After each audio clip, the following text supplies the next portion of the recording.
Hello friends, शिक्षा सभा में आपका स्वागत है। देखिए फ्रेंड्स, आज हम एक ऐसे टॉपिक के बारे में डिस्कस करेंगे जिससे हर एग्जाम में 1 से 2 क्वेश्चन आते हैं। तो चलिए देखते हैं वो टॉपिक क्या है। देखिए, आज का हमारा टॉपिक है घनत्व और अपेक्षित घनत्व, यानी डेंसिटी और रिलेटिव डेंसिटी। तो देखिए फ्रेंड्स, इस टॉपिक से संबंधित हम सभी पॉइंट्स को देखेंगे। उसके बाद इस टॉपिक से पिछले कुछ सालों में पूछे गए विभिन्न एग्जाम में इसके ऑब्जेक्टिव को भी देखेंगे। तो चलिए शुरू करते हैं। तो देखिए फ्रेंड्स, सबसे पहले हम घनत्व के बारे में देखेंगे, उसके बाद अपेक्षित घनत्व और उसके बाद ऑब्जेक्टिव। तो देखिए, सबसे जो पहला टॉपिक है घनत्व यानी डेंसिटी। घनत्व क्या होता है, सबसे पहले इसका डेफिनेशन देख लेते हैं। तो देखिए, इसका डेफिनेशन है किसी पदार्थ के प्रति एकांक आयतन के द्रव्यमान को उस पदार्थ का घनत्व कहते हैं। यानी देखिए, हम कोई यहाँ पे एक पदार्थ बनाते हैं, मान लेते 5 लीटर जल भरा हुआ है। इसके कह रहा है यहाँ पे, इसका जो डेफिनेशन है प्रति एकांक आयतन, इसका 5 लीटर जो आयतन है, तो इसका हम कुछ भाग यहाँ निकाल लेते हैं बाहर। तो देखिए, इसमें जो इसका आयतन होगा, इसके द्रव्यमान को यानी मास को ही हम क्या कह रहे हैं, घनत्व कह रहे हैं, यानी डेंसिटी।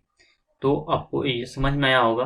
देखिए, आपको परिभाषा कभी कभी याद रखना जरूरी है, क्योंकि कभी कभी एग्जाम में डेफिनेशन भी पूछ दिया जाता है। तो देखिए, प्रति एकांक आयतन के द्रव्यमान को हम क्या कहेंगे, घनत्व कहेंगे। तो देखिए, घनत्व का क्या फॉर्मूला हो जाएगा, द्रव्यमान बटा आयतन। अब देखिए, ये तो इसका फॉर्मूला है, यानी देखिए बटा रहता है उसको हम प्रति एकांक, तो यहीं से तो इसका डेफिनेशन भी है। प्रति एकांक आयतन के द्रव्यमान को हम क्या कह रहे हैं, घनत्व कह रहे हैं। या ऐसे भी क्वेश्चन आ सकता है कि द्रव्यमान और आयतन के अनुपात को हम क्या कहते हैं, तो क्या कहते हैं, घनत्व कहते हैं। यानी क्योंकि बटा है तो बटा को अनुपात बोलते हैं। तो किसी भी तरह से आपसे क्वेश्चन पूछा जा सकता है। अगर हम घनत्व को बढ़ाएंगे तो इसका द्रव्यमान भी बढ़ेगा, अगर हम घनत्व को घटाएंगे तो इसका द्रव्यमान भी घटेगा। अगर घनत्व को बढ़ाते हैं तो आयतन क्या हो जाएगा, घट जाएगा। क्योंकि देखिए, घनत्व और द्रव्यमान एक दूसरे के समानुपाती है और घनत्व आयतन एक दूसरे के व्युत्क्रमानुपाती है। तो आप इस पॉइंट को याद रखिएगा कि यहाँ से भी क्वेश्चन पूछे जाते हैं। अब हम इसके एसआई यूनिट्स को देखते हैं। घनत्व का जो फॉर्मूला है द्रव्यमान बटा आयतन, तो द्रव्यमान को हम किस चीज में मापते हैं, केजी में, और आयतन को मीटर क्यूब में। तो इसका जो यूनिट हो जाएगा केजी प्रति मीटर क्यूब। यह तो इसका एसआई यूनिट हुआ। अब हम देख लेते हैं कि इसका सीजीएस यूनिट क्या होगा। देखिए, सीजीएस यूनिट की बात करें तो द्रव्यमान का जो एसआई यूनिट होता है वो केजी है, तो द्रव्यमान का सीजीएस यूनिट क्या होता है, ग्राम होता है। तो ग्राम को हम जी से डिनोट करेंगे। और देखिए, आयतन का जो एसआई यूनिट होता है वो तो मीटर क्यूब है, सीजीएस यूनिट होता है सेंटीमीटर क्यूब। तब इसका जो यूनिट हो जाएगा ग्राम प्रति सेंटीमीटर क्यूब।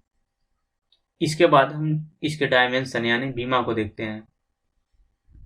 देखिए, जो इस घनत्व का फॉर्मूला है द्रव्यमान बटा आयतन, तो हम द्रव्यमान का जो बीमा जानते हैं क्या होता है, एम होता है।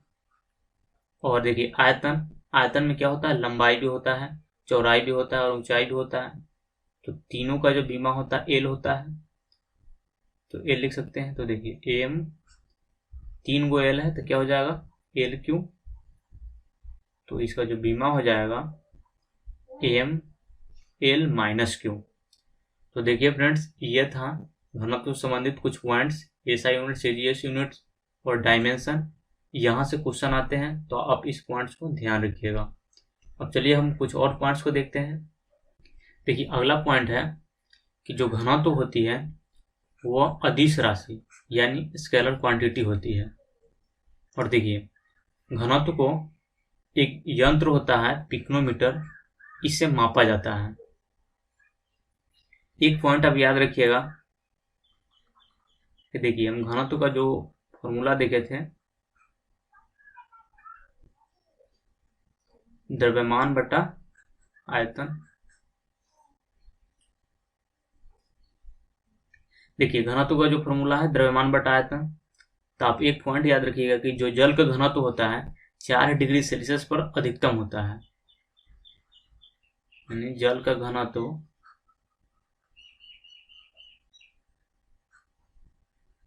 4 डिग्री सेल्सियस पर क्या हो जाएगा, मैक्सिमम। तो देखिए जब घनत्व 4 डिग्री सेल्सियस पर अगर अधिक है तो इसका आयतन क्या हो जाएगा, मिनिमम हो जाएगा। यानी 4 डिग्री सेल्सियस पर घनत्व अधिकतम होता है और जो इसका आयतन है, आयतन वो मिनिमम होता है। तो इस पॉइंट्स को याद रखिएगा जो कि बहुत ही इंपॉर्टेंट है। अब देखिए हम कुछ पदार्थ और उसके घनत्व को देखेंगे, क्योंकि यहाँ से उसके पदार्थ का घनत्व डायरेक्ट पूछ लिया जाता है।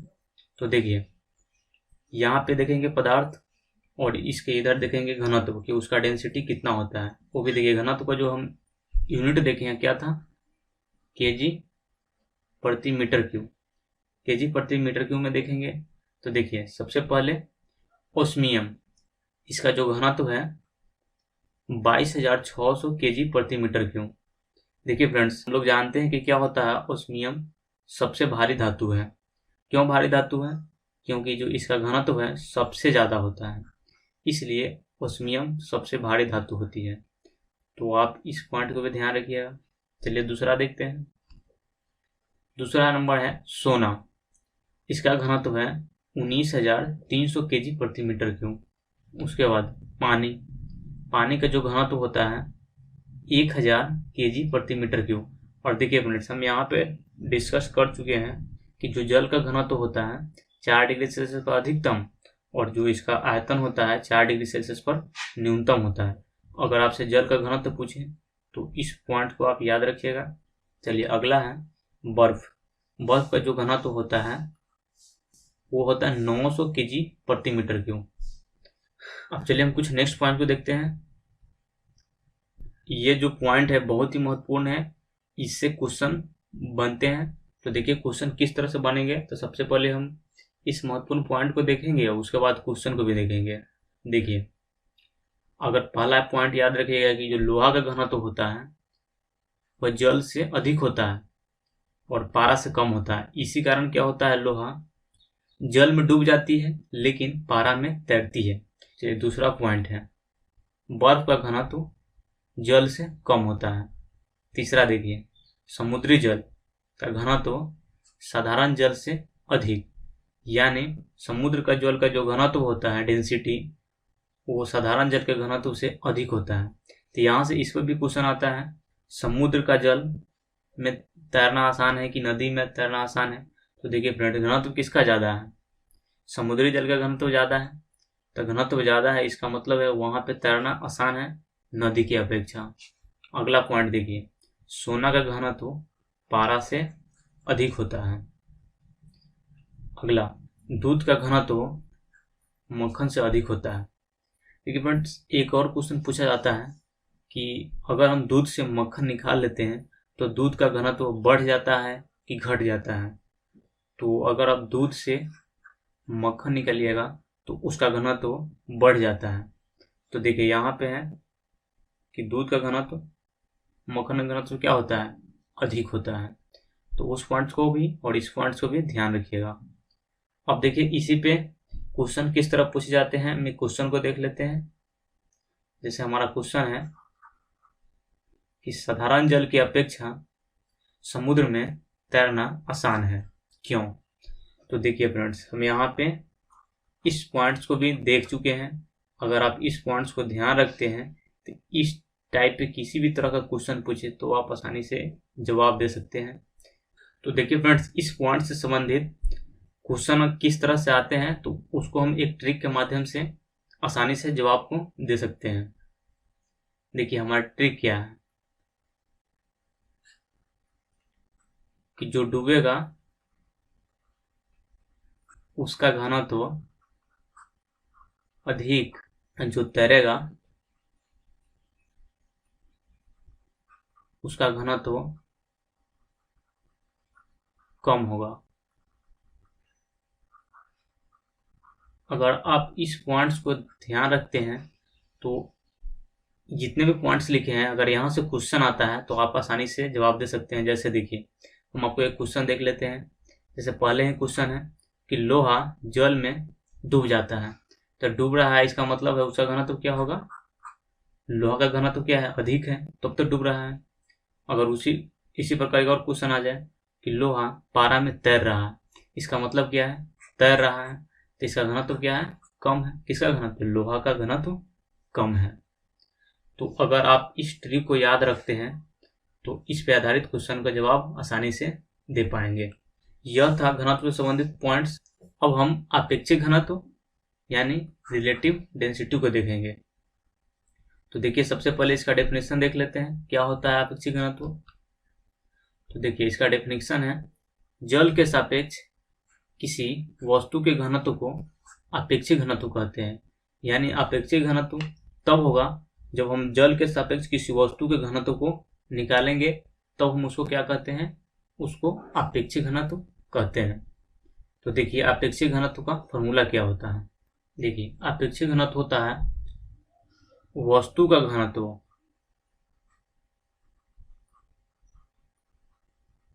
बटा 4 डिग्री सेल्सियस पर पानी का घनत्व। देखिए फ्रेंड, तो एक हम पॉइंट्स पहले पढ़ चुके हैं कि 4 डिग्री सेल्सियस पानी का घनत्व क्या होता है? अधिकतम होता है, और आयतन क्या होता है? न्यूनतम होता है। अब देखिए, अब आप सोचिएगा कि इसका एसआई यूनिट्स और इसका बीमा क्या होगा और इसका सीरियस यूनिट क्या होगा। तो देखिए फ्रेंड्स, आपको एक पॉइंट याद रखना है कि जो अपेक्षित घनत्व होती है, इसकी न तो बीमा होती है, न ही यह इसकी मात्रक होती है। यानी यह मात्रकहीन और बीमाहीन राशि है। तो इस पॉइंट को आप ध्यान रखिएगा कि अपेक्षित घनत्व मात्रकहीन और बीमाहीन राशि है। इसे यानी अपेक्षित घनत्व को हाइग्रोमीटर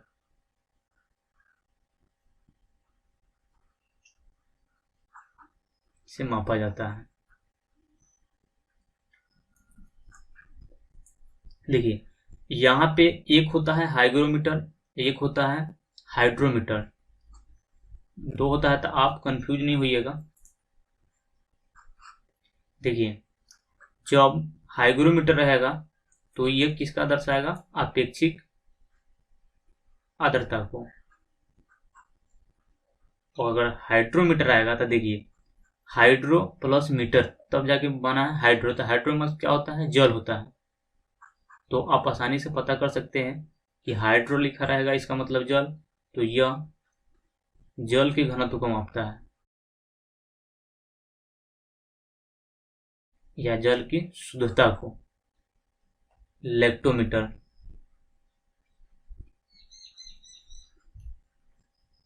यह क्या होती है? जिसको हम दूध मापी कहते हैं, यानी दूध के जो शुद्धता को मापता है उसको हम क्या कहते हैं? लैक्टोमीटर। तो इस पॉइंट को भी आप याद रखिएगा,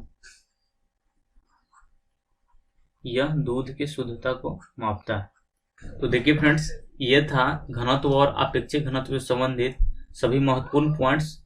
अब हम टेस्ट को लगाते हैं और देखते हैं कि क्वेश्चन किस तरह से एग्जाम में आए हुए हैं। तो चलिए शुरू करते हैं। पहला क्वेश्चन देखिए, पहला क्वेश्चन है, पिक्नोमीटर नामक उपकरण का प्रयोग किसे मापने के लिए किया जाता है? तो फ्रेंड्स, किसे मापने के लिए किया जाता है? घनत्व को मापने के लिए किया जाता है, क्योंकि हम अभी डिस्कस कर चुके हैं। और देखिए, 2 पॉइंट और ध्यान रखिएगा कि जो भूकंप का तीव्रता होता है वो रिक्टर स्केल से मापा जाता है, और जो उच्च तापमान होता है जिसको पायरोमीटर से मापा जाता है। तो इस पॉइंट को भी ध्यान रखिएगा। चलिए अगला क्वेश्चन देखते हैं। अगला क्वेश्चन है, निम्नलिखित में से किस द्रव का घनत्व सबसे कम है? तो देखिए, आपको 4 ऑप्शन है, इसमें से देखना है कि किसका जो डेंसिटी है सबसे कम है। तो फ्रेंड्स, सबसे जो कम है वो पेट्रोल का घनत्व सबसे कम होता है। चलिए तीसरा क्वेश्चन है, जब कोई जहाज नदी से समुद्र में प्रवेश करता है तब क्या होगा, देखिए वह थोड़ा सा ऊपर उठ जाता है, वह थोड़ा सा नीचे चला जाता है, वह उसी स्तर पर रहता है। तो देखिए उसको समझने के लिए यहाँ पे देखिए कह रहा है कि जहाज नदी से समुद्र में जा रहा है। यानी देखिए अगर नदी से समुद्र में जाएगा तो हम अभी पढ़ चुके हैं कि जो नदी के पानी का घनत्व होता है वह कम होता है और समुद्र के पानी का घनत्व क्या होता है, ज्यादा होता है।